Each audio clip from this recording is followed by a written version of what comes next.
Emotional maturity isn't what most people think it is. It's not about staying calm all the time, or always knowing the right things to say. You can be thoughtful, self-aware, well-intentioned, and still respond in ways that don't actually help. Because emotional maturity isn't about what you feel. It's about what you do after you feel it. Most people don't struggle because they lack insight. They struggle because they respond too fast. That moment between irritation and reaction, between discomfort and defense, between wanting to send the message and choosing not to. Two people can feel the same frustration, the same pressure and emotions, and respond in completely different ways. One response escalates things, while the other creates space. This is often why the same arguments repeat, why certain situations always spiral. And you might walk away thinking, I wish I'd handled that differently. You don't have to become someone else entirely. You just have to pay attention to a few specific response patterns that emotionally mature people tend to use. So let's look at the 5 ways emotionally mature people respond differently. 1.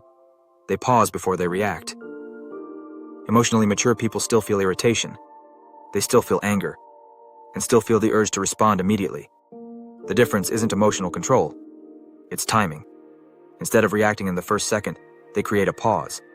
Sometimes it's a breath, and sometimes it's silence. And the pause isn't passive. It's active restraint. The message you wish you'd waited 5 minutes to send. Because once you react, you lose choice. The words are out, and the moment is gone.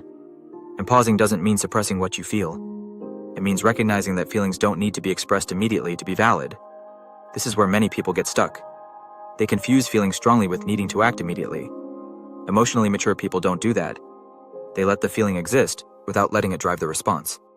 That pause alone changes outcomes, and it'll save you a lot of regret. 2. They don't defend everything. Not every comment is an attack, and not every disagreement is a threat. Emotionally mature people understand this difference. When something uncomfortable is said, they don't immediately explain themselves. They don't rush to justify, and they listen first. This doesn't mean they agree.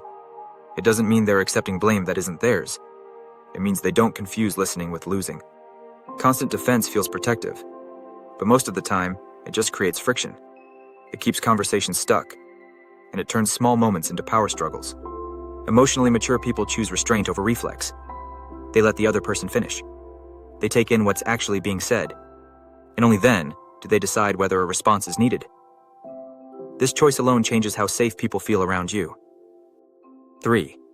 They don't make every feeling urgent. This is where the most damage can happen. Emotionally mature people don't treat emotions like emergencies. Just because something feels intense doesn't mean it needs immediate action. That feeling of, I need to talk about this now, they don't assume every feeling requires a conversation right away. They don't turn every reaction into a decision. And they don't escalate just to relieve their discomfort. They can sit with feeling unsettled and tolerate not knowing yet. Urgency often feels productive, but it's usually about relief, not clarity. Emotionally mature people can recognize this. They give themselves time, and they let emotions settle enough in order to see them clearly. They respond when they're grounded, not flooded. And this ability prevents a lot of unnecessary fallout. So far, this has been about what happens in the moment. The next 2 really matter long term. 4. They take responsibility without shutting down. When emotionally mature people get something wrong, they don't disappear into shame, and they don't push the blame elsewhere. They stay present. They can say, that was on me, without spiraling, without needing immediate reassurance. This matters more than people realize, because responsibility isn't punishment. It's information. It tells you what to adjust next time, and lets other people know they can trust you. Emotionally immature responses often look louder. Defensiveness, withdrawal, and over-explaining. Emotionally mature responses look much quieter. They acknowledge, they learn, and move forward differently. It's what actually builds trust. 5. They don't check out when things get hard. This is the one most people struggle with. When things feel awkward, tense, or uncomfortable, emotionally mature people stay engaged. They don't withdraw emotionally, or disappear when the moment stops feeling easy. This doesn't mean they're perfect, and it doesn't mean they always say the right thing. It means they don't abandon the moment, just because it's uncomfortable. They stay in the conversation and remain present. They stay willing to work through what's happening. And staying doesn't always fix things, but leaving emotionally almost always breaks them. This response alone is often the difference between relationships that grow and relationships that break down. Emotional maturity isn't about being calm, wise, or evolved. It's about responding, with purpose. Most people don't need to become someone new. They just need a little more space between what they feel and what they do next. That space is where choice lives. It's where trust is built. It's where things start to change.